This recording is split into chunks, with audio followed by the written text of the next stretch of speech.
My name's Graham. I'm the owner and head coach at Black Box Muay Thai in Bathgate. He's kind of my almost only training partner, and I'm his coach and his pad man, and might even call him a friend, but don't know.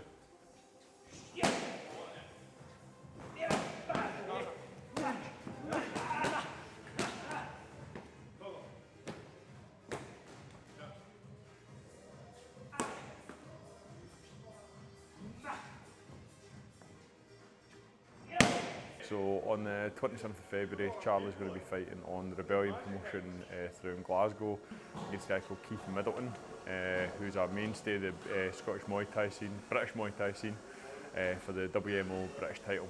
So we're looking forward to that and hopefully bringing a belt to the gym.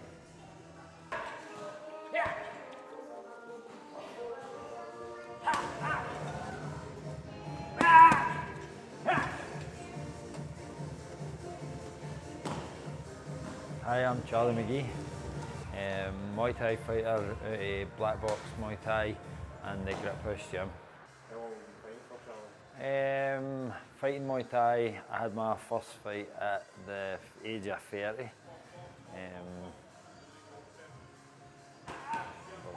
think it was in a gym. The shows had been pulled and stuff had happened, and then it ended up getting put on actually in someone's gym. It was pretty rough and ready. I'm sure there was guys around the side of the ring like drinking bottles of Buckfast and that. And then for that to now being in like venues like SWG free and stuff is pretty cool, man. So one of the things that we've found over the last sort of this camp and the previous two was the preparation for the individual. Previously, Charlie's went in, it's been a fairly sort of generic approach because everybody knows how much a sort of warhorse is. Like he can go in and he can put a shift in and just fight people. That's one of his biggest things. Incredibly durable, so it was a case of just going and fight. So he fought a guy from Northern Kings, Jack Bullock, who was like the rising star, great fighter, and just went in and went to war with him.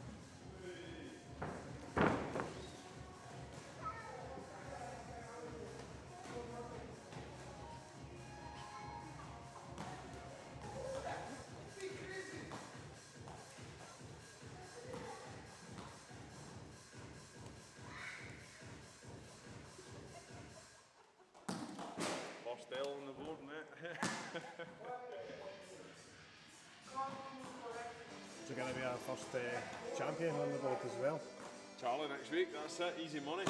He's locked in on this. Like typically, like during fight camps, it doesn't matter who he's fighting. Like I'm able to deal with him fairly confidently because I'm bigger than him, I'm heavier than him, and all the rest of it. It's been an absolute nightmare this camp.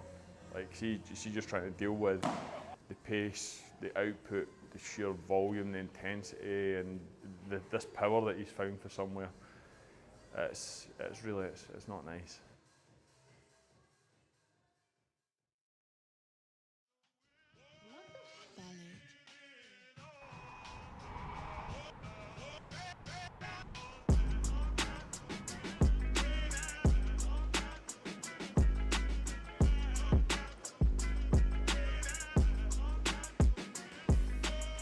So a lot of the guys they look up to Charlie. It's weird the dynamic in here because I think they've look at Charlie as the fighting coach and me as just like the head coach. I think so. I think they forget that I fought at any point. Everybody's massively motivated by Charlie, his attitude, his work ethic, the excitement around the fight. He's got, I think the entire gym's going and they're bringing their friends and they're bringing everybody just to see him because they know what he's capable of and what he does. His last two fights were streamed on the UFC Fight Pass, and every single one of the guys was hyped up and they were on that. And I mean, this is just another addition to Charlie's sort of journey through Muay Thai, and they kind of all want to be there and part of it and see hopefully him take home our strap, which is cool. So the gym's buzzing just now. Everybody looking forward to Charlie stepping through the ropes next week. It's going to be amazing. probably the teenage years where you go a wee bit away from kind of sports and making the right choices. And then when I left the army, I knew I had to find something to kind of replace what kept me on the straight and narrow. And I went back to martial arts again, found Taekwondo, found a great instructor. But I knew there was something else that I needed to take it to the next level that I was looking for. I started going to Muay Thai classes once a week or something, just to get a bit more fitness for competing at Taekwondo. And then it just went from once a week to 2-3 times a week, and before you know it, I was doing Muay Thai pretty much every single day, and I'm still pretty much doing it every single day. It's a great sport. I just wish I'd maybe found it before 30, but as there is, I'm doing not too bad so far.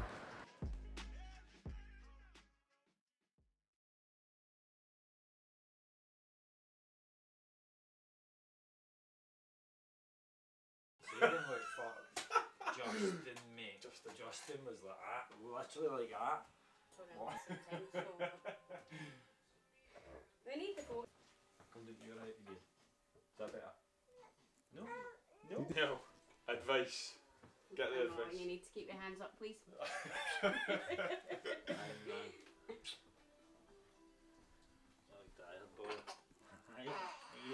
no!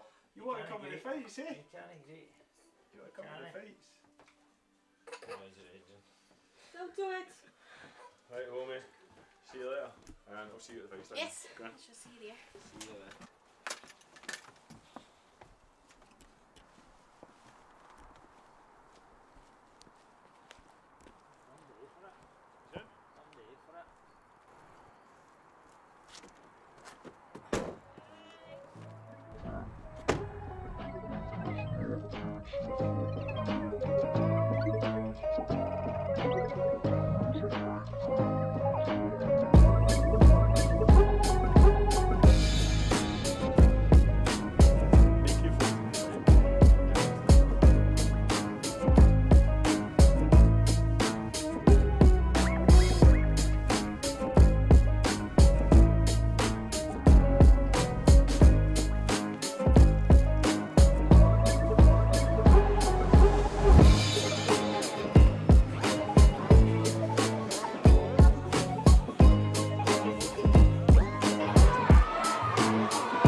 Combination.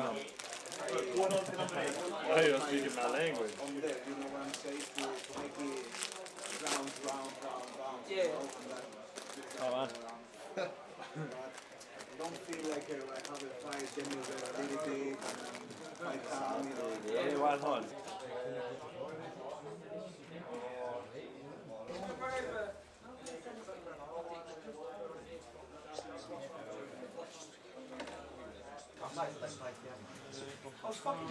We've got a really late flight.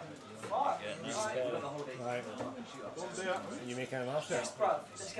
Look at that. And it's almost as if certain things aren't a problem for some people. There's so many folk that are just high functioning professionals, well like myself, and we can just deal with our life through it.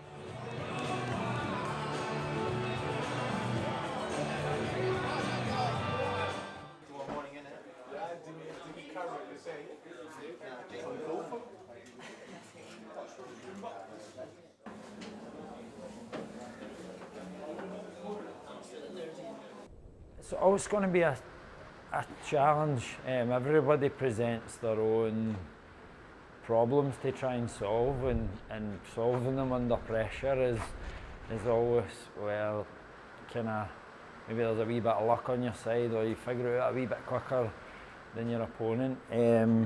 With this opponent, he is experienced. We have met before, I was a lot less experienced then, but he still has the experience on his side, so it will be a tough fight, as it always is when you're matched properly.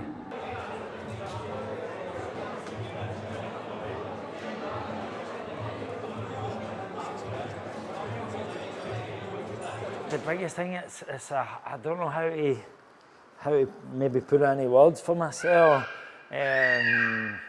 Those guys maybe down there, they're a big driving force. I was very fortunate enough to be on Lion Fight on UFC Fight Pass, and the boys, some people sent me videos of the boys watching me on TV, and that was worth more than the winning of the fights and stuff. That is probably my driving force at the minute, and showing these wee boys I don't just come and hang about with my pals in a gym all the time. They can go on and achieve whatever they put their hard work into. I think it's kind of common knowledge how much I care about Charlie, and I mean, outside of a fighting capacity, he's more than just a fighter for me or a coach or whatever. Like I care more about Charlie being successful in fighting than I care about myself being successful within fighting and all the rest of it. Like this, to see him succeed is, right now, that's all that matters to me within the sport. And if we can achieve that, and if I can play a small part in that, then I'll be over the moon. Like, I just want to see him, all his hard work paying off. That's it.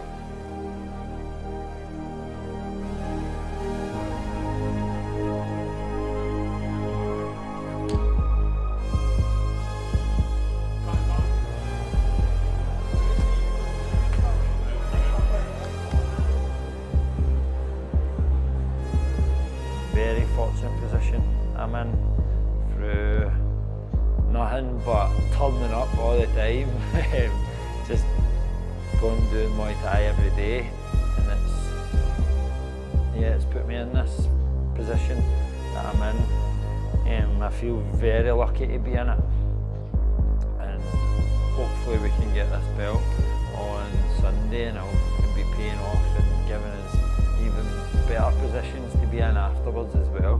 Fighting out of the Black Box Muay Thai and Griphouse in Glasgow, it's Charlie McGhee.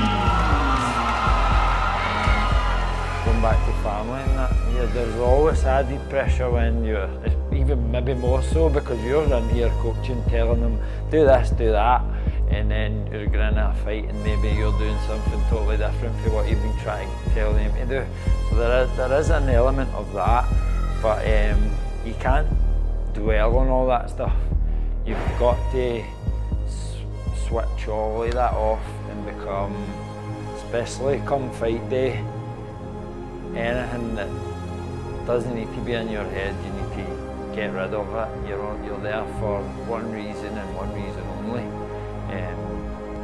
All those pressures will definitely pop in, the doubts will pop in and out your head on the lead up to it. Challenge them, get them away, and then come fight day, you're focused and driven towards the goals that you've set yourself out to achieve.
Tomorrow, yeah.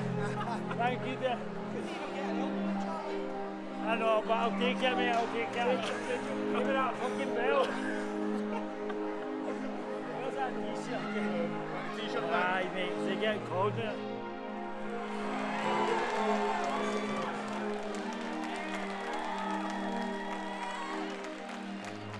This bout was brought to a close, 1 minute and 47 seconds into round number 1 by TKO!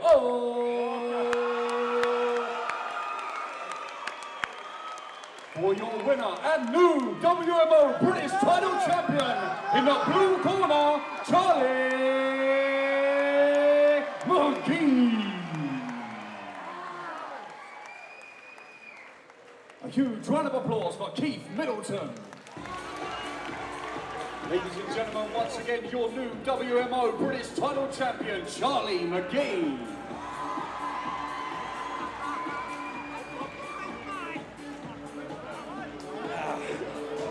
I was trying not to piss because I put that. Oh, I need that for this shoulder. Maybe this leg. Fucking guy, man. Fuck over. Don't ever listen to me again, mate. I know. I'm like, 5 weeks ago, I got COVID and this fight could have maybe not happened. I know, mental. And I'd been watching Vikings and I decided the gods will decide. If I get a negative test, I message you, didn't I? I got a negative test, I will take the fight no matter what. And I got a negative test in the morning, so the North gods did decide, and thank fuck they did decide, man. Alright, Keith. Yeah. Guys, fucking don't even know what happened. No. What happened? Is the fight starting yet? Is it fucking been knocked out?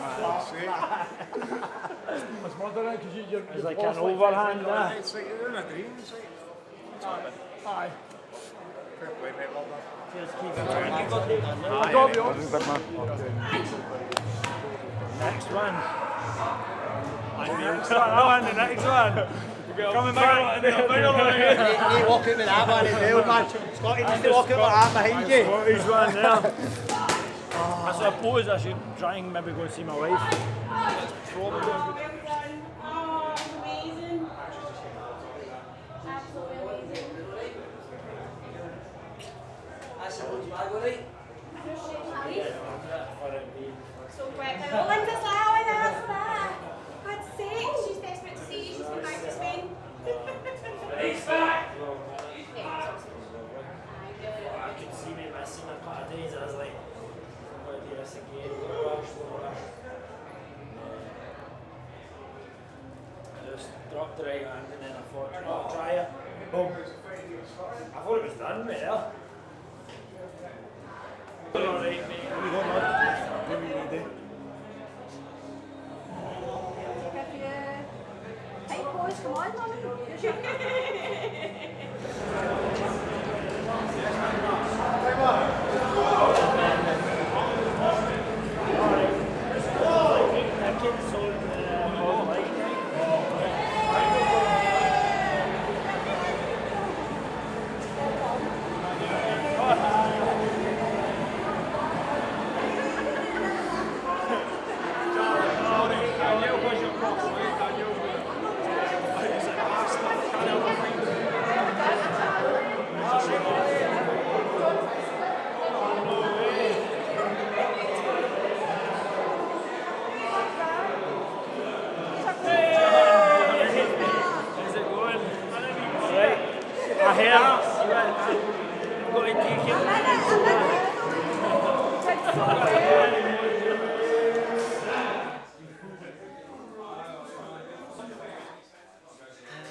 My shrimps and bananas, my vitals. You kept me going all day then? No, fucking amazing. I get more time with the boys and normally I can't eat them, so it's a luxury to be able to eat them.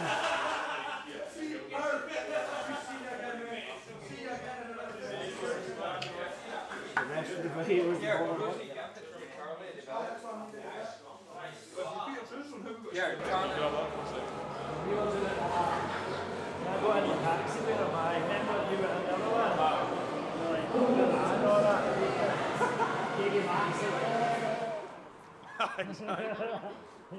Really quick. That'll be. That'll be one. I'm buzzing, mate. That was awesome. I'll try and get there first. Tell Stuart not to drive too fast. I don't drive fast. I drive super fast. Jesus Christ. He was just rude and petty shot. But aye, I'll let you go just now before Stuart kills us. I'll see you soon. I'm not willing to crash this car. Like, you controlled it. You never panicked. You imposed yourself on him. You were just there. You were so fucking present with each thing, and you were so aware.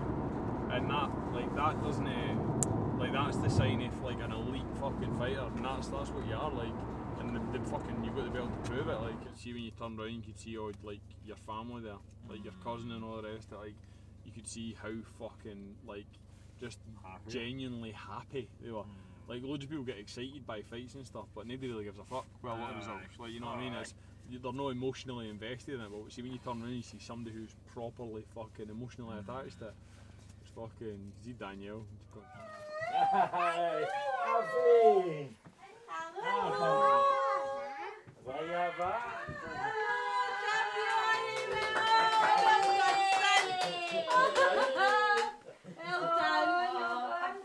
Oh, that's fabulous, Charles. Did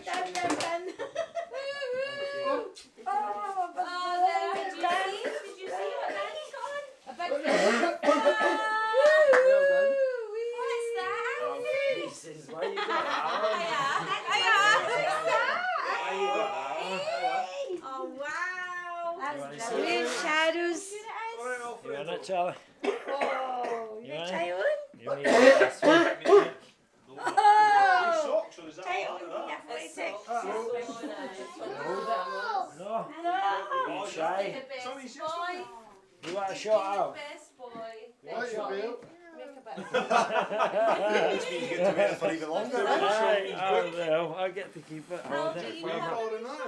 See it? Is that a Spider-Man party? That's the one for the party yesterday, isn't it? Was that you that was calling that? I've seen that your dad's had something to do with it because it is red, white and blue. Oh, no. Is it your daddy? Was that right? How are you feeling, Charles? Good. Can you believe it? Do you think you've even had a fight? Well, my shins are back to the Is that? Not really seen some yet. because I was on Facebook Live. Well, we've been watching you 3 ways. You haven't been on Facebook. It was numbers though. We were sweating the bath water and the boys were playing in the back. I'm trying to be tan, she's back. The first couple of kicks I heard that. The bottom was a wee bit tasty, but You want that one? you normally get the other ones out, don't you? No, I've got a wee. Oh, I know. Actually, what else is going to come out of that bag, Linda? Oh, wow. Say hello. Yeah, get a big hug. Is that mine? Is that mine? There's nothing else here. Squeeze off. I'm going to take Daddy's medal, right? Say hello, Pep. How many He's does just she taking got some now? pictures. 4. Does that look cute?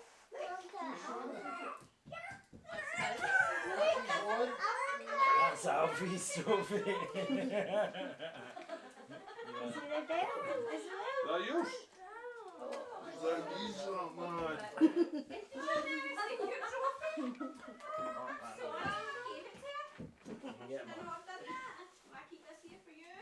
Are you still? No way, it's brilliant. Let it go. Are you beating me again? Are you still beating on me? Right. Yep. There we go, I'll catch you in a See bit. you there, man. Well done, mate. Thank you. See you Peace later. out. Well, we'll start off with if you win, what would you plan on doing, and if you lose, what's the next kind of steps really?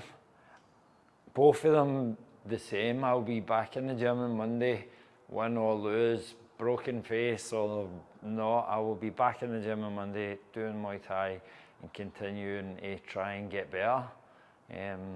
There'll be no hiding away if I don't take that belt, but there'll also need to do something special to try and take that belt away from me. But nothing will change. I'll just continue to keep working and chasing onto these bigger opportunities that could be down the line for me. You know, the people who are sparked by it, and the people who are like offended by it. It doesn't fucking matter. Fuck you. You know, like, because it's about motivating viewers. And anyone that wants to sit around and talk shit, and they're taking too much time talking shit about it, instead of getting up off their ass and following their dreams. Because I'm here to follow my dreams, you know.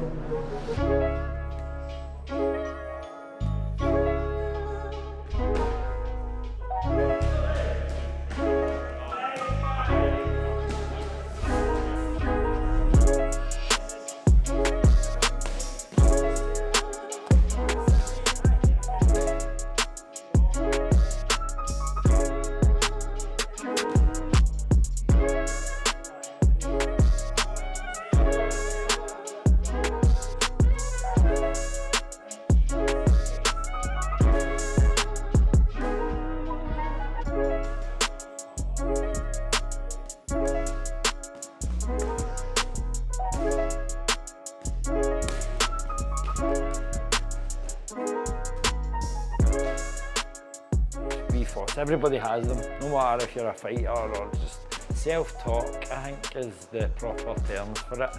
And if it pops in negative, even a small thing, maybe saying you're stupid because you bumped into something, you need to tackle that and get rid of that by as simple as, no I'm not stupid, I'm clever, or easy things like that. Because if you can't tackle those small ones, when the big doubt comes, especially somebody's trying to take your head off in a boxing ring or a cage, or somebody's trying to knee you in half and it hurts, if you can't tackle those small doubts in day-to-day life, how do you tackle them? And if you start with those small ones, you can build that and you can tackle anything if you slowly chip away at that and have that positive self-talk.